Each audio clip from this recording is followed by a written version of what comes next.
رسول اللہ صلی اللہ علیہ وسلم نے فرمایا کہ ایک روز موسیٰ علیہ السلام نے کھڑے ہو کر بنی اسرائیل میں خطبہ دیا تو آپ سے پوچھا گیا کہ لوگوں میں سب سے زیادہ صاحب علم کون ہے؟ انہوں نے فرمایا کہ میں ہوں۔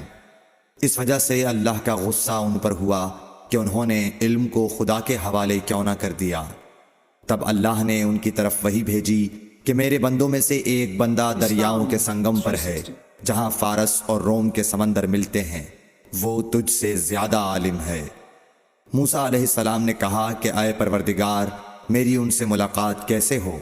حکم ہوا کہ ایک مچھلی زنبیل میں رکھ لو، پھر جہاں تم اس مچھلی کو گم کر دو گے تو وہ بندہ تمہیں وہیں ملے گا۔ تب موسیٰ علیہ السلام چلے اور ساتھ اپنے خادم یوشع بن نون کو لے لیا، اور انہوں نے زنبیل میں مچھلی رکھ لی۔